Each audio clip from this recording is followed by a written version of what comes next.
Bonjour à toutes et à tous. Est-ce que vous m'entendez bien? Oui. Alors, bonjour au nom de la Fondation Humanitas et du Musée de la Civilisation, qui est notre hôte.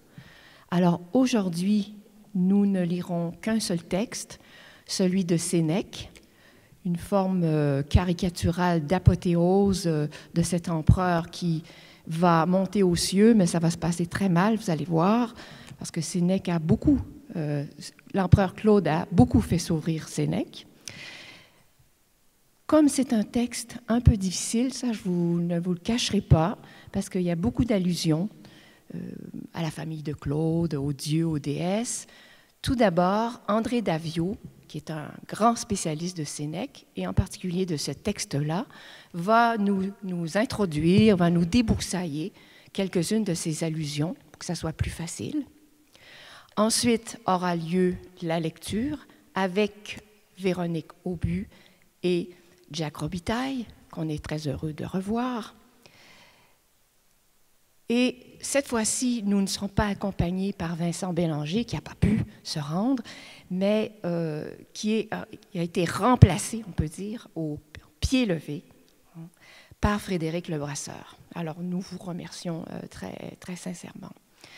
Après la lecture, nous avons le plaisir d'avoir ici André-Philippe Côté, je dirais notre caricaturiste, je dis notre parce que ça fait partie de notre identité profonde, qui va actualiser ce thème de la caricature, c'est-à-dire qu'on va revenir vers le présent, et il va répondre à vos questions. Je pense que c'est une formule qu'il apprécie.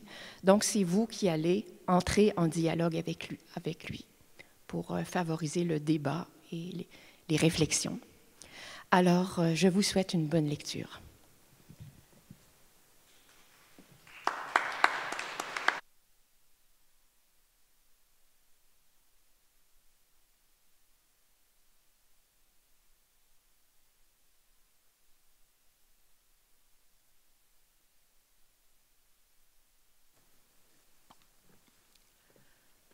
Bonjour.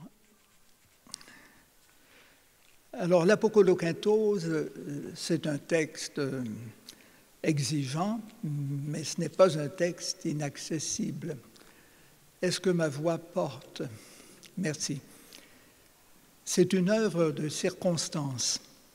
Elle contient des allusions à l'actualité de l'époque. Nous sommes au 1er siècle de notre ère, au début de l'Empire romain. Elle comporte des allusions qui ne sont pas toujours évidentes pour nous. Elle est composée en fonction de goûts qui ne sont pas toujours en accord avec les nôtres. Et elle est formulée selon des codes plus ou moins cachés à nos yeux. Elle a été rédigée, comme vous le savez, à l'occasion de la mort de l'empereur Claude le 13 octobre 54, après 14 ans de règne. Son titre, qui est mystérieux et bouffon, donne le ton comique au contenu de l'œuvre. Apokoloquintose est un travestissement du terme apothéose ou métamorphose en Dieu. Apokoloquintose signifie métamorphose en citrouille. On sait que les cucurbitacées servent encore souvent d'apostrophe railleuse à l'adresse de quelqu'un dont on n'apprécie guère les qualités intellectuelles. Ainsi, on peut dire de lui qu'il est une courge, une gourde, un concombre ou un cornichon. Mais la coloquinte ou citrouille, qui est un fruit volumineux, joue ici le rôle d'un superlatif, ce qui est déjà prometteur. Et le titre est d'autant plus adéquat que Claude est mort à la saison des citrouilles. Alors imaginez le spectacle de ces grosses boules jaunes, ridées, répandues dans les potagers de la campagne romaine. C'est sûr qu'un tel spectacle a donné de l'idée à Sénèque. La nature de l'œuvre. L'œuvre, c'est une satire. C'est un mot latin qui signifie mélange. Mélange de sujets, mélange de tons, de comique et de sérieux, mélange de langues, de latin et de grec, mélange de styles, de grands styles ou de langues familières, parfois scatologiques, qui rappellent le franc-parler de Rabelais et parfois celui de Molière. Voilà pour la forme. Pour le fond, c'est un écrit qui vise quelqu'un pour s'en moquer, pour faire rire à ses dépens. Ses principales ressources, ses principaux moyens sont la caricature, l'imitation chargée, accentuée des défauts physiques, intellectuels et moraux de la personne prise pour cible, et deuxième ressource, la parodie, c'est-à-dire l'imitation dérisoire de style ou de genre littéraire, bref, de manière de s'exprimer. Par exemple, employer le grand style pour des choses insignifiantes. Ainsi, au lieu de dire simplement « on est à la mi-octobre », période de l'année où les jours ont commencé à raccourcir, on va recourir au vers et prendre à contre-emploi le ton de la haute poésie et entonner de façon incongrue « Déjà Apollon, abrégeant son voyage, reculait la naissance du jour et de l'obscur sommeil, la durée s'allongeait. » Pour dire qu'on est le 13 octobre, c'est un peu long. Alors, le type de satire auquel nous avons affaire ici s'appelle satire ménippée, c'est-à-dire une satire caractérisée par le mélange de prose et de vers. C'est la seule satire ménippée qui est intégralement conservée dans les deux corpus de la littérature grecque et de la littérature latine. C'est ce qui ajoute à son importance. Le contenu. L'empereur Claude est tourné en ridicule et comme personne humaine et comme administrateur de l'Empire. Ce texte fantaisiste raconte sur le mode comique sa mort, puis sa montée au ciel où les dieux, au cours d'une assemblée qui est une parodie d'une séance du Sénat romain, décident son expulsion du ciel et sa condamnation à juger perpétuellement des procès en enfer. Vient ensuite le récit de sa descente aux enfers qui donne lieu à un procès au tribunal du dieu juge Éaque, procès qui est une autre parodie, cette fois d'une scène judiciaire romaine. Il est finalement condamné à jouer au dé, son jeu préféré, mais avec un cornet percé. Puis, la sentence se modifie et il devient esclave de Caligula qui s'en fatigue et le cède de nouveau à Éaque qui le donne à un affranchi qui en fait un greffier de tribunal. On constate que le scénario est fluctuant comme l'avait été l'humeur changeante de Claude et que le dénouement est aussi déroutant que celui-ci avait été inconséquent. Notre position par rapport à ce texte consiste moins à chercher à rire avec les Romains que d'essayer de discerner ce qui les faisait rire et comment Sénèque arrivait à les faire rire. Mais nous n'allons pas nous interdire de rire pour autant. Ce n'est pas parce qu'une œuvre est tendancieuse qu'elle ne peut pas être drôle. L'auteur, Sénèque, est issu d'une riche famille qui appartenait aux hautes sphères du pouvoir. À l'époque qui nous concerne, sa carrière politique était remarquable. Il avait exercé toutes les magistratures, à l'exception du consulat qu'il allait occuper dans 2 ans. Il jouissait d'une position sociale enviable puisqu'il s'était hissé dans l'entourage de la famille régnante. De trop près cependant parce que cela lui vaudra en 41 son long exil en Corse. Et ce n'est qu'en 49, 8 ans plus tard, après l'exécution de Messaline, que Claude, qui était l'épouse de Claude, et que Claude épousa sa nièce Agrippine, et que cette Agrippine fit rappeler d'exil Sénèque, qui, considéré alors comme proche de l'opposition, était bien vu des sénateurs et qui était d'une rigueur morale irréprochable. Agrippine faisait appel à lui parce qu'elle l'avait choisi pour être le précepteur de son fils Néron, qui avait à ce moment 12 ans. Sénèque se consacrait donc à cette tâche tout en poursuivant sa carrière sénatoriale quand Claude mourut. Notre satire est donc l'œuvre d'un homme politique arrivé presque au sommet de sa carrière, en même temps qu'un écrivain connu, un philosophe d'obédience stoïcienne qui avait déjà publié quelques ouvrages scientifiques appréciés et quelques dialogues philosophiques remarqués. Ce sont tous des œuvres sérieuses avec lesquelles contraste vivement notre Apocolocynthos. Maintenant, quelques mots sur la cible de Sénèque, sa victime, l'empereur Claude. Le portrait qu'en a dressé Sénèque concorde avec celui des historiens antiques, Tacite, Suétone, Dion Cassius. Ces handicaps physiques sont en grande partie responsables de l'image peu flatteuse que la tradition a laissée de Claude.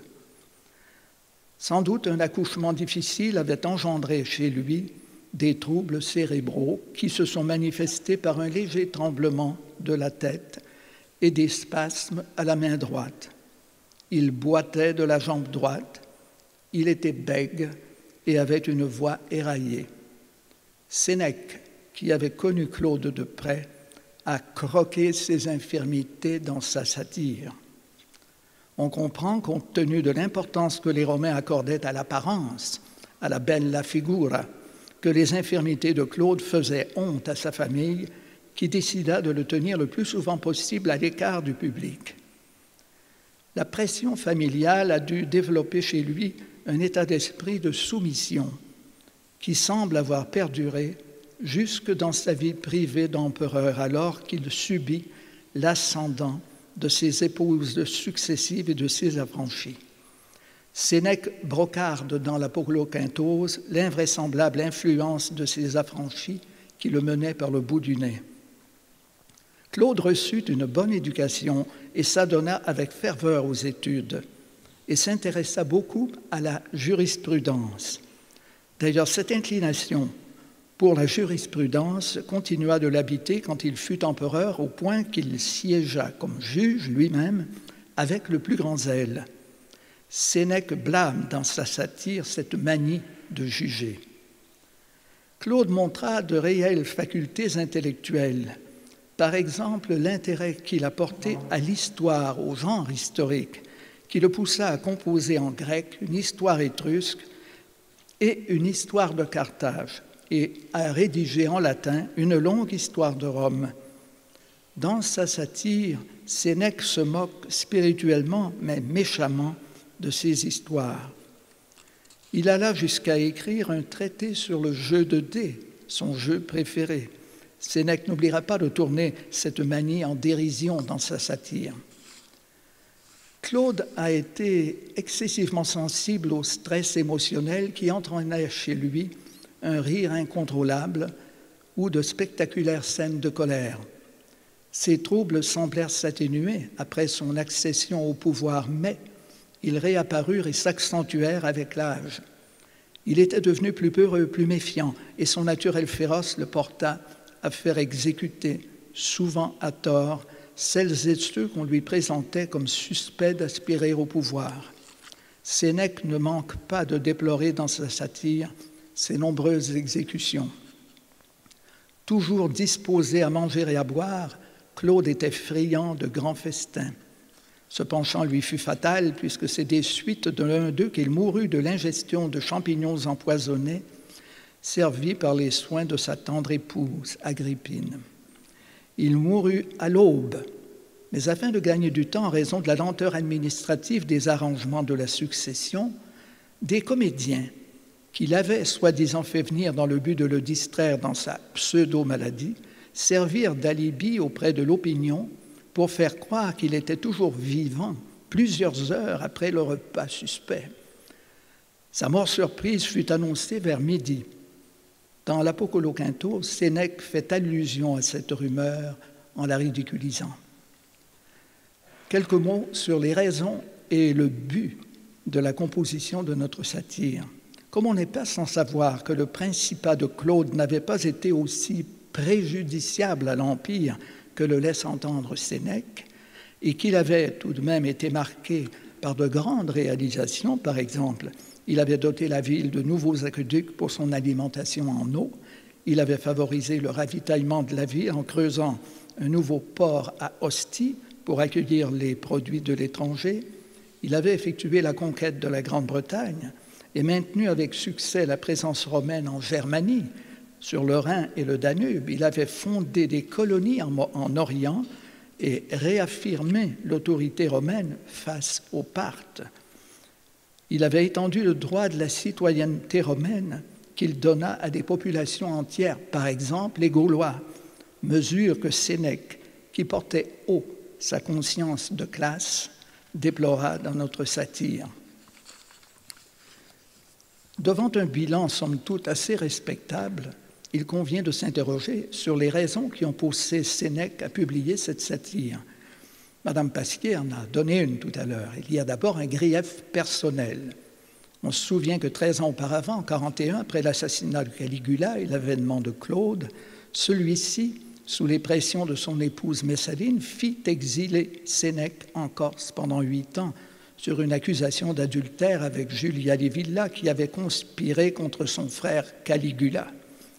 Sénèque, qui n'a jamais apprécié ce qu'il appelle le rocher corse, lequel n'était pas encore l'île de Beauté, ne lui a jamais pardonné cet exil.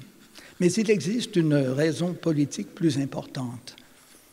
Sénèque était un sénateur, partisan du rétablissement d'un principat, c'est-à-dire d'un pouvoir impérial partagé entre le prince qui gouverne et le Sénat qui exerce le rôle de conseiller et de partenaire dans l'administration. Un pouvoir fondé sur la primauté de la vertu de justice, conformément à la conception du premier empereur Auguste.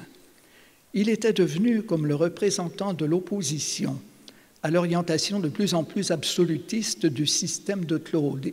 Il était contre l'exercice personnel du pouvoir qui centralisait tout dans la maison impériale, autour d'un cabinet d'affranchis professionnels qui contrôlait toute l'administration de l'Empire.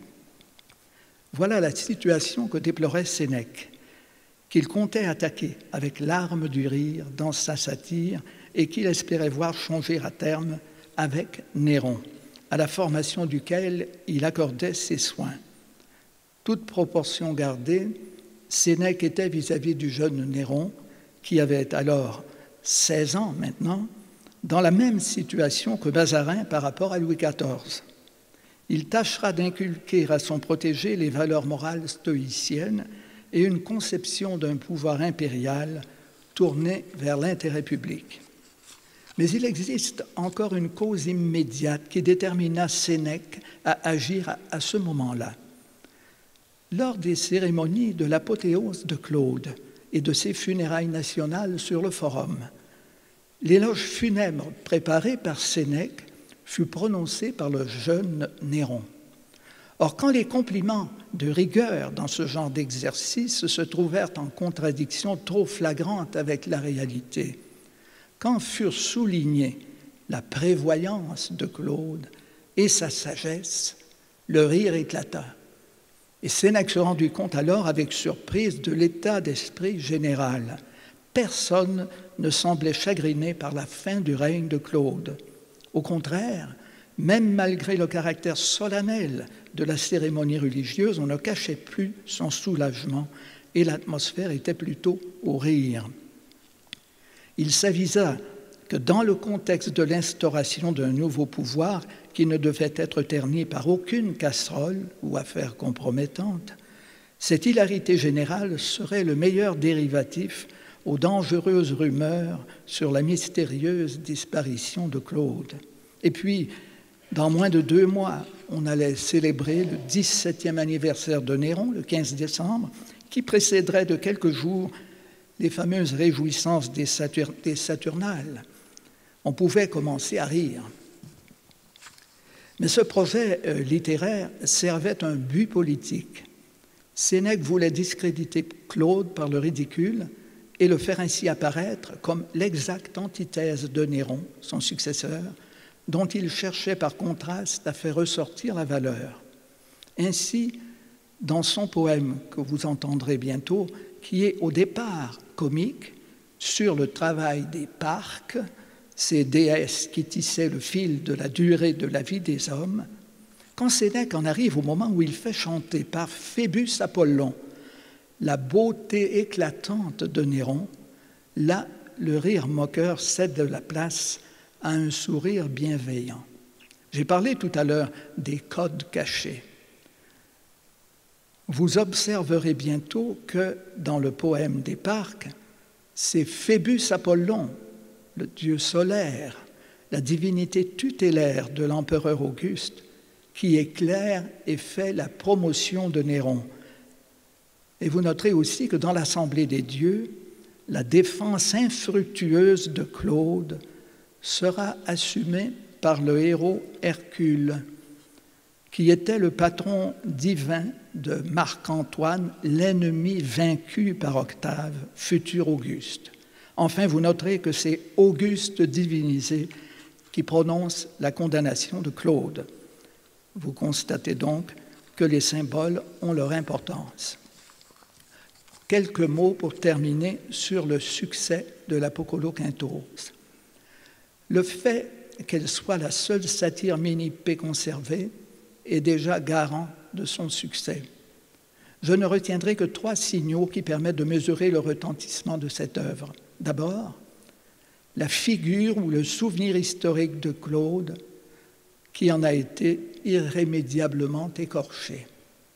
Cette caricature, autant que les témoignages sévères des historiens antiques, a contribué à discréditer le souvenir d'un empereur qui n'avait pas, tout compte fait, compromis le développement de l'Empire. Il n'avait pas toujours été le vieillard sénile, dément et redoutable de la dernière partie de son règne. Il faudra tout le talent déployé par l'écrivain anglais Robert Graves dans son « I, Claudius », ainsi que les études historiques modernes pour faire la part des choses et nous inviter à porter un jugement plus nuancé. Deuxième signal, c'est l'image même de Sénèque. La perception de son image, pour nous, en a été altérée. On est surpris de trouver un pareil écrit de la part d'un écrivain aussi sérieux que le philosophe stoïcien Sénèque, qu'on a appelé aussi Sénèque le tragique. Mais n'oublions pas qu'en 54, Sénèque, malgré ses 55 ans, est encore très engagé dans la vie mondaine et plus fortement encore dans la vie politique. Il n'a pas encore écrit ses grands dialogues philosophiques, ni ses lettres à Lucilius, ni ses tragédies. En tout cas, sa capacité surprenante de se distraire en inventant un scénario aussi folichon que celui-ci et en se laissant aller à un pareil badinage digne d'un collégien. Bref, la découverte inattendue de ce côté gamin de sa personnalité nous le fait paraître, malgré l'agressivité de son rire, un peu plus proche de nous et un peu différent de son portrait grave de philosophe stoïcien. Et enfin, le culte de la divination des empereurs en a pris un coup. Cette caricature a sans doute contribué à atténuer la sincérité de la dévotion des Romains envers l'apothéose de leurs empereurs. Désormais, cette cérémonie de consécration a eu davantage valeur de rituel qu'elle n'a manifesté une véritable ferveur mystique. Encore une fois, les répercussions d'une satire comme celle-ci montrent que la force d'un caricaturiste de talent qui sait forcer le trait avec drôlerie, comme notre André-Philippe Côté, est toujours loin d'être anodine. Je vous remercie.